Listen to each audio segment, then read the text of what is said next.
Hello. I've never done anything like this before. I've never filmed myself talking to a camera before. So this is all very new to me. So if there is anybody watching, hi, hello, thank you, and welcome to my channel. My name is Lucy, and I do have a small bookish business called Lucy's Library and Preloved Pages. But I have been wanting to start a booktube channel for quite a while. I just didn't have the courage or the confidence to do so. So I'm taking a big step today, and I'm already feeling a little bit proud of myself just for clicking record on that button. Today I'm going to be doing the BookTube Newbie Tag.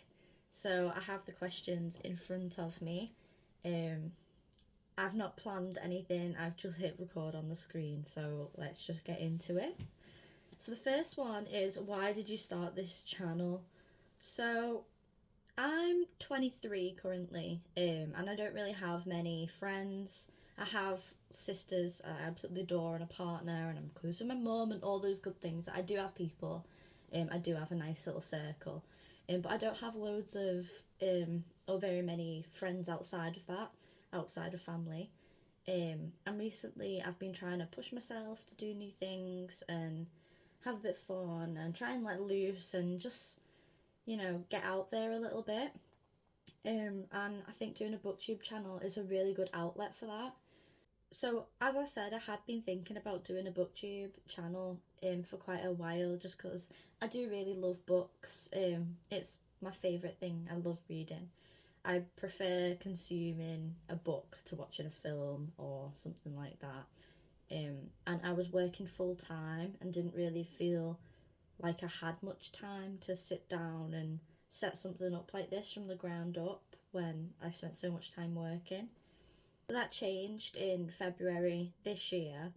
I got made redundant from my job, so I decided to give my small bookish business that I'd started just at Christmas. I decided to try and give that all of the love and attention it needs full time to see where that takes me. And so far it's taken me to really wanting to start a YouTube channel. So there we go, that's the main reason. I feel like I now have more time and I've just always wanted to. So I think pushing out of that barrier, it just takes a little bit of courage. The second question on the tag is, what are some fun and unique things that you can bring to BookTube? Now, there are so many amazing BookTube creators out there that I by no means think that I'm better than anyone or can do those things better than any of them can. I'm just sat here recording myself on my phone. I'm not equipped to do anything super amazing and different really, but I do think that I have a slightly different perspective on some books, maybe some unpopular opinions. That could maybe be another video. I'm just here to have a good time and bring some my personality out there, because not many people have seen it, so I think that's just something unique. It's me. I am the heart of this channel. It's only me. It's always going to be me. The third question on the tag is, what are you most excited for about this new channel? I'm really excited for just me putting myself out there, like I say, showing my personality that a lot of people don't know.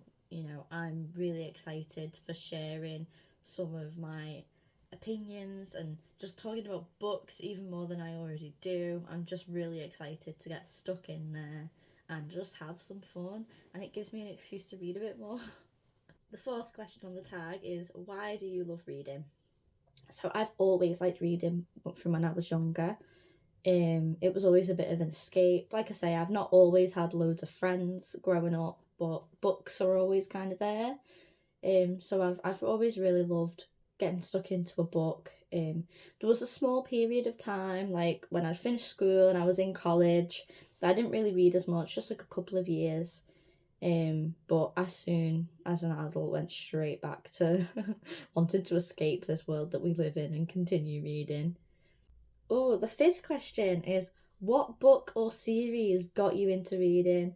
Now, that's a really hard question to answer because, like my favourite books when I was really young were Roald Dahl books. I loved Roald Dahl, and then I loved David Walliams books. And I remember going to the library and signing up on the waiting list for David Walliams' new book to come out, and I really did love reading those. But then I remember one book in particular. I think I actually have it on my shelf.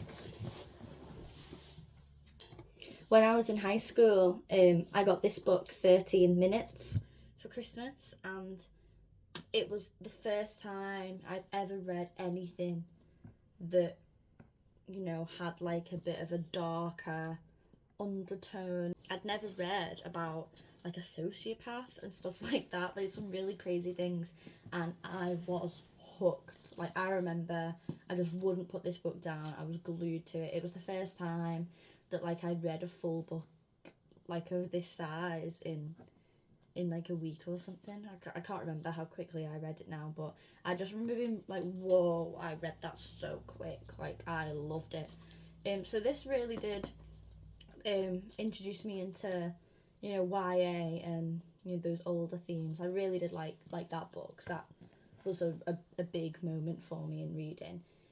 But then as an adult, like I say, I stopped reading a little bit when I was in college, and then I quickly found my way back to reading again. I just picked up some really popular ones, like some cliches, like It Ends With Us, that got lent to me from someone in work, and I was like, okay, I'll read it. And I read it. I was like, oh, I didn't think it was because the book was good. I think it was because I hadn't read much in such a long time. I was like, oh my god, I'm reading a book and I love it, and I couldn't put that down. I also read Richard Osman's The Thursday Murder Club at a similar time, which again, I hadn't really read a murder mystery before, I don't think, and also that was like, it had older characters, like elderly characters that I'd never read about, so that was really interesting. And since then I was just hooked. I also read Anne Frank's diary at a similar time. That was one of the first books that I read as an adult that got me back into reading. I just couldn't put it down, and it was so emotional at the end. If you've not read Anne Frank's diary, that's one that I think everybody should definitely read at some point in their lives. The next question is, what questions would you ask your favourite booktubers? So I doubt any of them will be watching this, but, you know, I would love to hear some advice on not censoring your own opinions, but also not being a hater. There are some things that I feel like I don't enjoy as much as what everyone else seems to, but I know that BookTube and BookTok can like have a really small amount of opinions be broadcast as if it's everybody who thinks that. So I think if I could get some help on how to just be me and not just do things or say things because everybody else is, because that's the hype, that would be a really valuable piece of knowledge for me, I think. Next question is, what challenges do you think starting a BookTube channel will be the hardest to overcome? Really, I think starting it was the hardest thing, which I've just pressed record and I'm now talking, so I'm really happy that I've overcome that challenge. I think, you know, starting something and actually going for it is the most difficult part of any journey.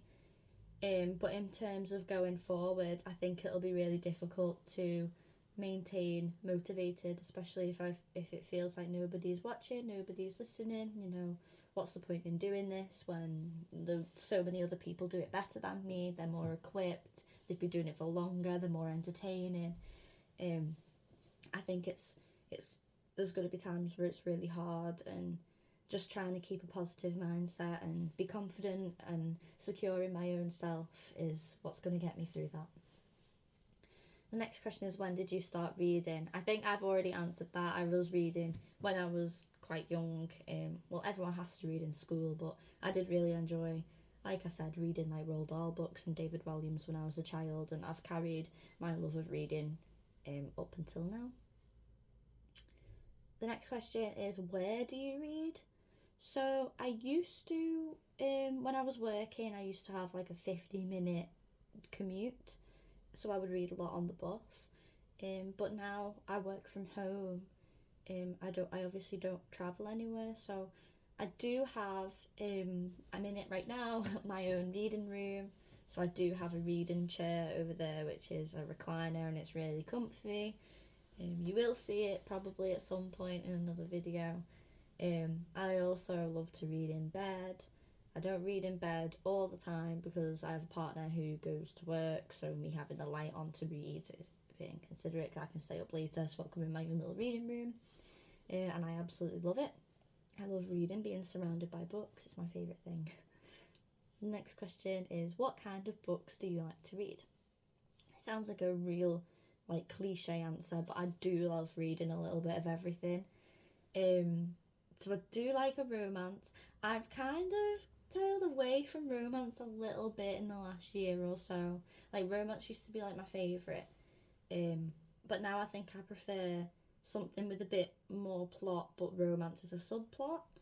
But I'm not too sure on that really. I do still enjoy a romance. I think it just depends on mood I'm in. I am a mood reader, so one day I can be reading like a horror, and then the next minute I want to read a nice fluffy cozy romance. So I do like a bit of everything.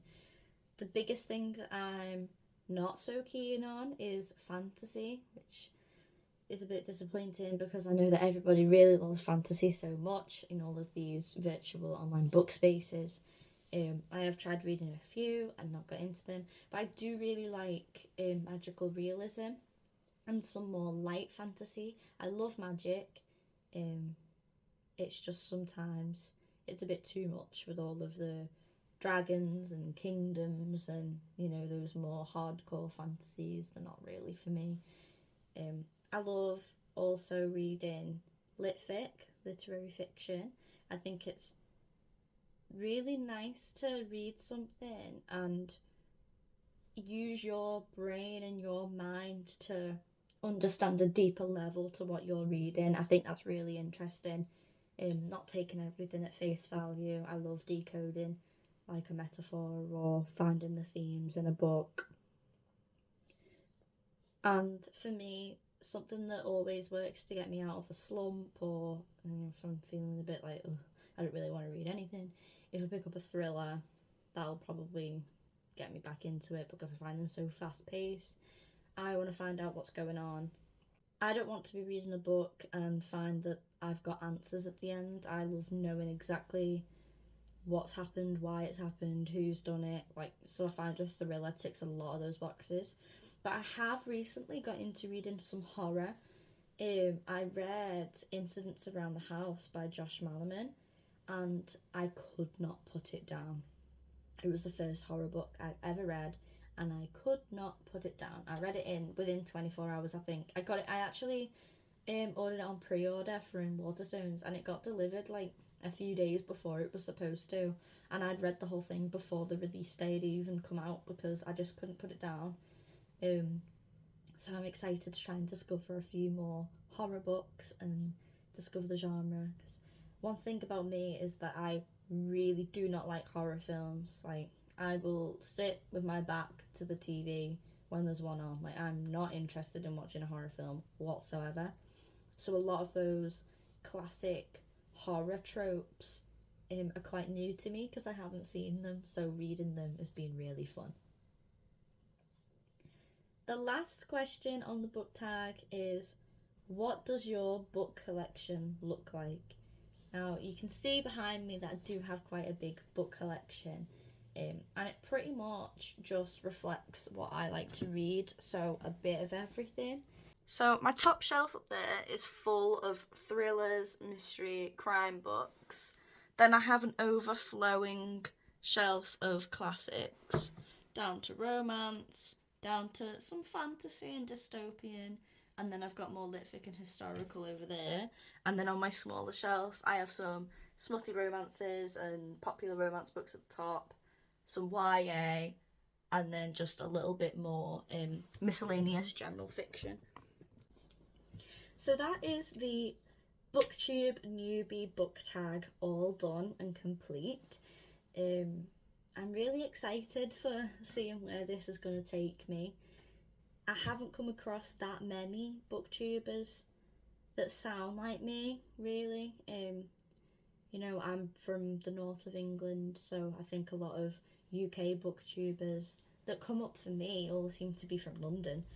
It might just be that I haven't looked enough because there's so many creators out there, but I think it's just a little bit of fun, and I'm just so excited to get into it, really. I can't wait to film more videos and different ideas for what I can do. I'm just really excited to see where this takes me. And also, I do have a small bookish business that is my pride and joy. So I think it'll be really interesting to see where the YouTube channel, if that competes with my love for my book business. I don't know, I'm not sure yet, but I will leave a link to my business website in the description, though. Maybe I'll do another video in the future talking more about what it is that I actually do. But for now, that's everything about me and why I've decided to start this booktube journey, and I'm just really excited for it. So thank you for watching, if there is anyone out there that's been watching. Again, my name is Lucy, from Lucy's Library and Preloved Pages. If you can, please subscribe, like the video, drop a comment, because I know that's what everyone says a YouTube really likes, so that would be really helpful. And I'll hopefully see you back in another video. Bye!